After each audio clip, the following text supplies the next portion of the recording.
નમસ્કાર બાળકો, આજે આપણે બીજા બે સરસ કોન્સેપ્ટ ભણવાના છીએ.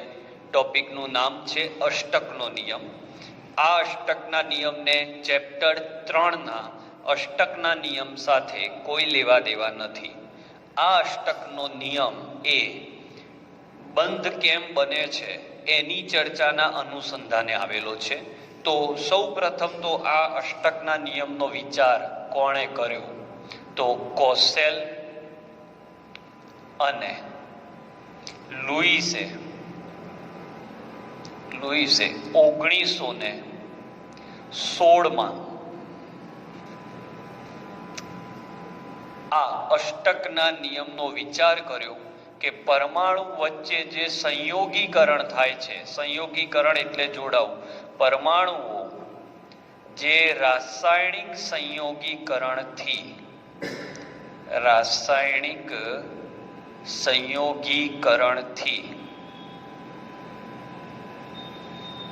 જોડાય છે તે અષ્ટક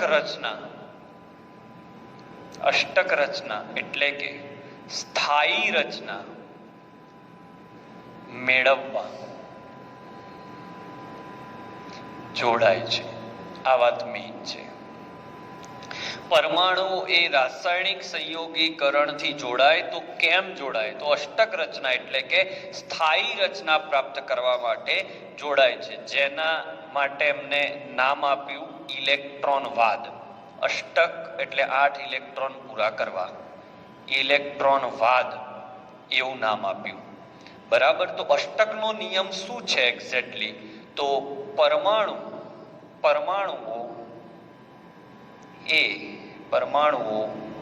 એ ઇલેક્ટ્રોનનું સંયોજકતા કોષમાંથી, સંયોજકતા કોષ શબ્દ હવે વારે વારે સમજાવવાનો ના હોય બાળકો, ખ્યાલ જ હોવો જોઈએ. સંયોજકતા કક્ષામાંથી અન્ય પરમાણુ સાથે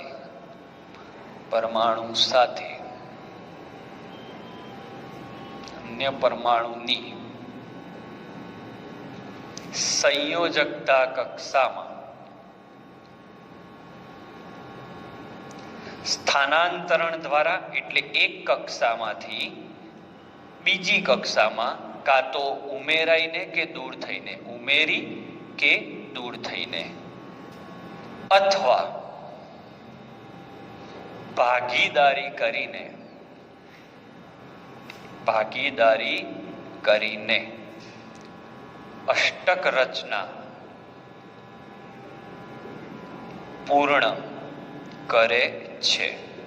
ઓકે, આ અષ્ટકનો નિયમ છે. પરમાણુઓ એ પોતાના સંયોજકતા કક્ષાના ઇલેક્ટ્રોન આપી દઈને કે પોતાની સંયોજકતા કક્ષામાં બીજા પરમાણુના ઇલેક્ટ્રોન મેળવી લઈને પોતાનો, અથવા તો ભાગીદારી કરીને, કોની ભાગીદારી કરીને? ઇલેક્ટ્રોનની ભાગીદારી કરીને અષ્ટક રચના પૂર્ણ કરે છે, જેને અષ્ટકનો નિયમ કહે છે. પરમાણુઓ કાં તો પોતાના ઇલેક્ટ્રોન આપી દઈને, કાં મેળવી લઈને, કાં ભાગીદારી કરીને અષ્ટક રચના પૂર્ણ કરે છે. આને અષ્ટકનો નિયમ કહેવાય છે. બહુ જ સહેલો પોઈન્ટ. ઓકે, સ્ક્રીનશોટ લઈ લો. હવે આપણે બાળકો સહસંયોજક બંધ સમજીશું.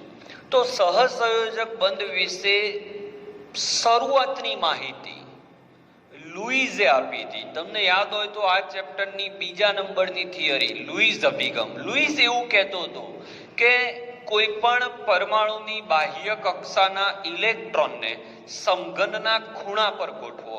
તો તમને જો થિયરી યાદ હોય તો મગજમાં એની આકૃતિ લાવો. મેં અહીંયા સમઘન દોર્યો હતો અને એના એક ખૂણા પર એક કણ દોર્યો હતો. સોડિયમ નતો એ. ક્લોરીનમાં મેં 7 પરમાણુ દર્શાવ્યા હતા. તો આ વાત લેંગમ્યુરને ના ગમી. તો લેંગમ્યુર નામના વૈજ્ઞાનિકે લુઈઝની આ પદ્ધતિને ફગાવી દીધી કે ભાઈ સમઘનથી બંધને સમજાવી શકાય નહીં. સમજો, લેંગમ્યુરે લુઈસની ધારણાને ફગાવી દીધી કે નહીં ભાઈ તું સાચો, અષ્ટક પૂરું કરવું પડશે એ વાત સાચી, પણ તમારી સમજાવવાની મેથડ કે ભાઈ સમઘનના 8 ખૂણા ભરાવા જોઈએ એ મેથડ ખોટી છે. એટલે લેંગમ્યુરે લુઈસની જે સમઘનવાળી ગોઠવણીની વાત હતી એને નકારી દીધી અને લુઈસની વાતને થોડા સુધારા સાથે રજૂ કરી. બરાબર, એ સુધારા સાથે જે રજૂ કરી એને આપણે લેંગમ્યુર લુઈસ સિદ્ધાંત કહીશું. સુધારો કર્યો. લુઈસની વાત સંપૂર્ણ ખોટી નથી, પણ લુઈસ કહેતો હતો કે અષ્ટકમાં આપણે સમઘનનો વિચાર કરીએ. એ સમઘનના કોન્સેપ્ટને લેંગમ્યુરે ફગાવી દીધી અને સમઘનના બદલે એક નવો શબ્દ આપ્યો કે ભાઈ એવું સમઘન પેક થવું જોઈએ એવું નહીં, એના માટે એક નવો શબ્દ એને દાખલ કર્યો, સહસંયોજક બંધ, જેને ઇંગ્લિશમાં કોવેલેન્ટ બોન્ડ કહીશું. કયો શબ્દ દાખલ કર્યો? લેંગમ્યુરે આ શબ્દ દાખલ કર્યો. લુઈસ તો સમઘનની વાતમાં પડી રહ્યો હતો. હું ફરીથી કહું છું, લુઈસની દરેક વાત ખોટી છે એવું લેંગમ્યુરે નથી કહ્યું. લેંગમ્યુરે એવું કહ્યું કે લુઈસ છે એ જે સમઘનથી બંધને સમજાવવાનો પ્રયત્ન કરે છે એ વાત ખોટી છે, પણ એનાથી સંપૂર્ણ સમજાવી શકાય નહીં. એટલે એના બદલે એને સહસંયોજક બંધ શબ્દ દાખલ કર્યો અને એને કહ્યું કે આપણે સહસંયોજક બંધ દર્શાવવા જે ઇલેક્ટ્રોન ભાગ લેતા હશે એમાં એને આપણે બિંદુ સ્વરૂપે રજૂ કરીશું. ઓકે, તો કેવી રીતે સહસંયોજક બંધ બને? તો સમાન પરમાણુઓ વચ્ચે, જેવા કે H2O2 Cl2, અથવા જુદા જુદા પરમાણુઓ વચ્ચે,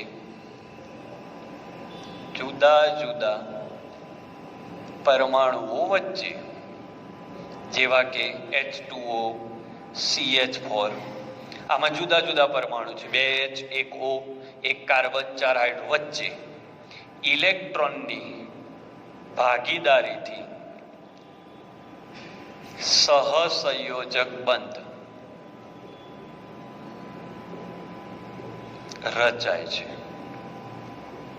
સહસંયોજક બંધ રચવાની કેટલીક શરતો છે એ હું શરતો લખું છું અને દર્શાવવાની પણ શરતો છે. ઓકે, તો શરત નંબર 1 એ છે કે જે 2 પરમાણુ ભાગ લે એ 2 પરમાણુઓના ઇલેક્ટ્રોન બંધમાં ભાગ લેતા હોવા જોઈએ. એવું નહીં કે એક પરમાણુનો ઇલેક્ટ્રોન બંધમાં ભાગ લે ને બીજો કે ના હું તો કશું ભાગ નહીં આપું, એવું નહીં. બંનેના ભાગ લેતા હોવા જોઈએ. શરત નંબર 1 છે. શરત નંબર 2 છે કે ઓછામાં ઓછો એક ઇલેક્ટ્રોન તો ભાગીદારી કરતો જ હોવો જોઈએ. 2 કરશે તો વાંધો નહીં, ઓછામાં ઓછા એક ઇલેક્ટ્રોનની ભાગીદારી જરૂરી છે બંધ બનાવવા. ઓકે, આ બીજી શરત. ત્રીજી શરત છે કે ઇલેક્ટ્રોનની ભાગીદારી તો જ કરવાની, ઇલેક્ટ્રોનની ભાગીદારીથી નિષ્ક્રિય વાયુ રચના મળવી જોઈએ, તો તમે ભાગીદારી કરજો. ઓકે, તો આ લુઈસ અને લેંગમ્યુરનો અભિગમ છે કે સહસંયોજક બંધ બનાવવા માટે આટલી વસ્તુ ધ્યાનમાં લેવાની. તો પ્રશ્ન પૂછાય કે સહસંયોજક બંધ વિશે માહિતી આપો, તો આટલી. હવે હું તમને કેટલાક અણુમાં સહસંયોજક બંધની રચના દોરીને સમજાવું છું. તો પ્રશ્ન એકદમ ક્લિયર. લુઈસે જે સહસંયોજક બંધની માહિતી આપી હતી એ સમઘનથી આપી હતી, એટલે લેંગમ્યુરે એમાં સુધારો કર્યો, એટલે લેંગમ્યુર લુઈસ સિદ્ધાંત આવ્યો. લેંગમ્યુરે કહ્યું કે સમઘનના બદલે આપણે સહસંયોજક બંધ એવો પર્યાય વાપરીએ અને સહસંયોજક બંધમાં જે ઇલેક્ટ્રોન ભાગ લે એને આપણે બિંદુ સ્વરૂપ દર્શાવીએ એટલે આપણને ખ્યાલ આવી જાય. પછી ખ્યાલ આવે કે કયા ઇલેક્ટ્રોને ભાગ લીધો. પછી કેટલીક શરતો આવી કે ભાઈ 2 પરમાણુઓ વચ્ચે ઇલેક્ટ્રોન બંધમાં ભાગ લેતા હોવા જરૂરી છે, બંનેના. એવું નહીં કે એક ના લે ને બીજા પરમાણુ ના આવે. બીજો પોઈન્ટ, ઓછામાં ઓછા એક ઇલેક્ટ્રોનની ભાગીદારી હોવી જોઈએ. બેની હશે તો ચાલશે.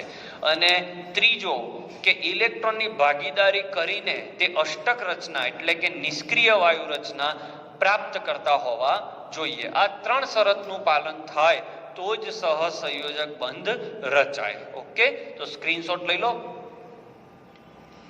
ચલો, કેટલાક અણુઓની અંદર ઇલેક્ટ્રોનની ભાગીદારી દર્શાવી સહસંયોજક બંધ સમજાવો. ઓકે, ઉદાહરણની મદદથી સહસંયોજક બંધ સમજાવો તો હું આટલા ઉદાહરણ શીખવાડું છું, એક બે તમને આપીશ. આઈ થિંક તમારે આ કોન્સેપ્ટ કોઈક આગળના ધોરણમાં આવી ચૂક્યો છે. પોઈન્ટ નંબર 1, હાઇડ્રોજન 2 છે તો 2 હાઇડ્રોજન લખી દેવાના. સ્ટેપ 1. સ્ટેપ 2, હાઇડ્રોજનની બાહ્ય કક્ષામાં જેટલા ઇલેક્ટ્રોન હોય એ દર્શાવવાના.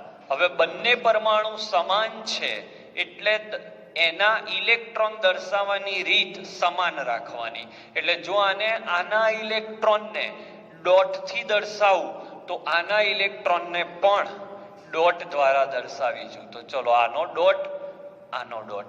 એક ડોટ બરાબર એક ઇલેક્ટ્રોન. ક્લિયર રાખજો. હવે આનો એક ઇલેક્ટ્રોન આની સાથે ને આનો એક ઇલેક્ટ્રોન આની સાથે ભાગીદારી કરે છે, તેને આપણે આ રીતે દર્શાવીશું. ઓકે, તો ઓછામાં ઓછા એક ઇલેક્ટ્રોનની ભાગીદારી થવી જોઈએ. શરતનું પાલન થયું. બંને પરમાણુ બંધના ઇલેક્ટ્રોનમાં ભાગ આપતા હોવા જોઈએ. શરત નંબર 1 એનું પાલન થયું. શરત નંબર 2, ઓછામાં ઓછા એક ઇલેક્ટ્રોનની ભાગીદારી થવી જોઈએ, એનું પણ પાલન થયું. અને અષ્ટક રચના થવી જોઈએ. તો આના 2 ઇલેક્ટ્રોન એટલે હિલિયમ જેવી રચના પ્રાપ્ત થઈ ગઈ, એટલે અપવાદ છે પણ અષ્ટક રચના કહેવાય. તો આને દર્શાવાય કેવી રીતે? તો H અને H વચ્ચે એક ઇલેક્ટ્રોન ભેગા થાય એટલે એક બંધ બન્યો કહેવાય. ઓકે, હું અહીંયા તમારા માટે લખી રાખું છું. સમાન પરમાણુ માટે ઇલેક્ટ્રોન દર્શાવવાની સંજ્ઞા સમાન લેવી. જુદા પરમાણુ માટે ઇલેક્ટ્રોન દર્શાવવાની સંજ્ઞા જુદી લેવી. બરાબર. 2 ઇલેક્ટ્રોન વડે એક સહસંયોજક બંધ બને. એટલે એક બંધમાં 2 ઇલેક્ટ્રોન, જેને બંધકારક ઇલેક્ટ્રોન યુગ્મ કહેવાય. યુગ્મ એટલે બેકી સંખ્યા, એટલે 2 ઇલેક્ટ્રોને એક બંધ બને. ઓકે, ચલો હવે O2 માટે સમજાવો. તો O2 માટે આપણે પહેલા O લખી લઈશું અને O લખી લઈશું. હવે O નો નંબર 8 છે એટલે બાહ્ય કક્ષામાં 6 છે. જરૂર કેટલાની? 8 પૂરા કરવા માટે. બાહ્ય કક્ષામાં 8 પૂરા કરવા માટે જરૂર કેટલાની? તો 2 ની. તો જેટલાની જરૂર હોય એ સામે બતાવવાના, બાકીના છુપાઈ દેવાના. આ રીતે. તો જે બંધમાં ભાગ લેવાના હોય એને વચ્ચે બતાવજો, જે બંધમાં ભાગ નથી લેવાના એને સાઈડમાં બતાવજો. હવે આ ઓક્સિજન છે, એમાં પણ એ જ રીતે થશે. અહીંયા 2 સમાન પરમાણુ છે એટલે સંજ્ઞા સમાન રાખી મેં. અલગ પરમાણુ હોય તો બદલાય. હવે આ થયું 8, આ થયા 8. ઓકે, તો O એક ઇલેક્ટ્રોન સાથે એક બંધ, એક ઇલેક્ટ્રોન સાથે 2 બંધ. અને આ 4 પડી રહ્યા, જે પડી રહ્યા છે એ અબંધકારક ઇલેક્ટ્રોન યુગ્મ કહેવાય. જે ઇલેક્ટ્રોન બંધમાં ભાગ લેતા નથી તેવા ઇલેક્ટ્રોનના યુગ્મોને અબંધકારક ઇલેક્ટ્રોન યુગ્મ કહેવાશે. ઓકે, તો પ્રશ્ન આવો પૂછાય કે O2 અણુની અંદર બંધકારક ઇલેક્ટ્રોન યુગ્મ કેટલા? તો બંધકારક ઇલેક્ટ્રોન યુગ્મ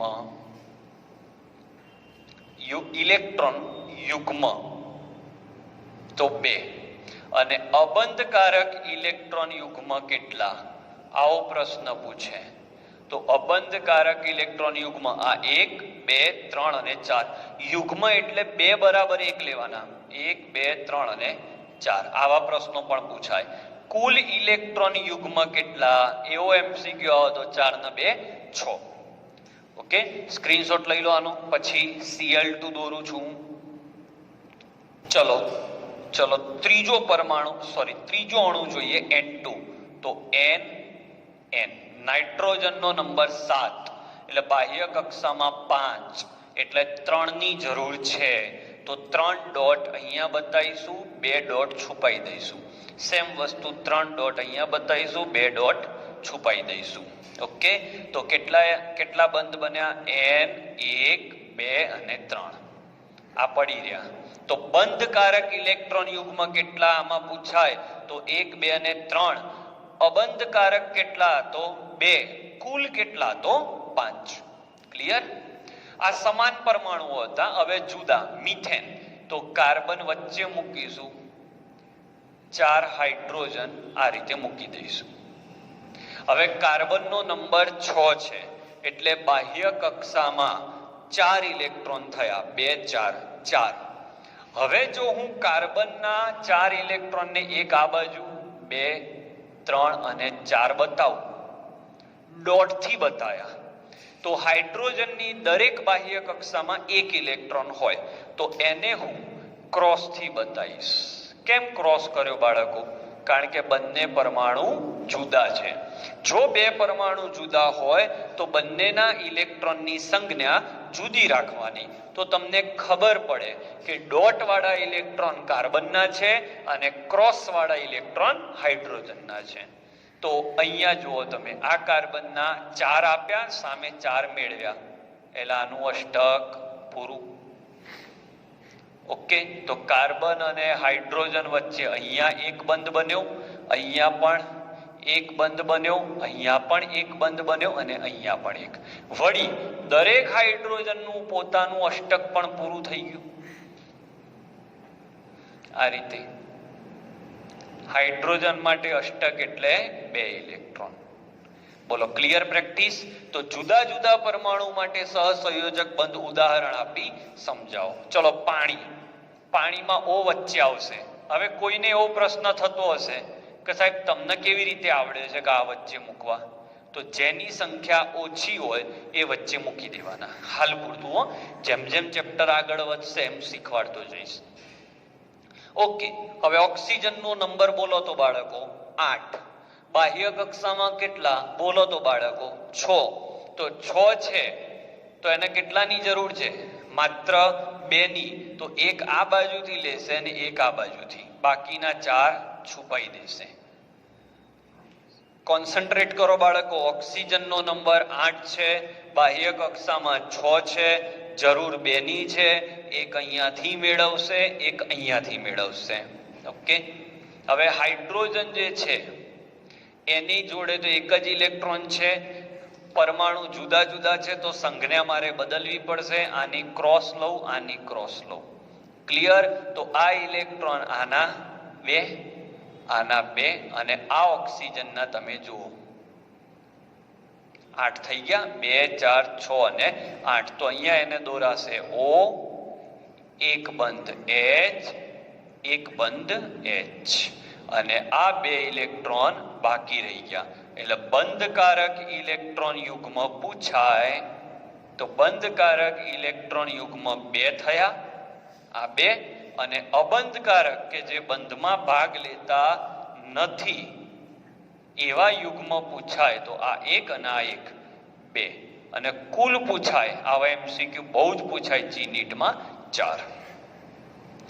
તો પ્રેક્ટિસ માટે હોમવર્કમાં હું તમને 1 2 3 અને 4 અણુ આપું છું.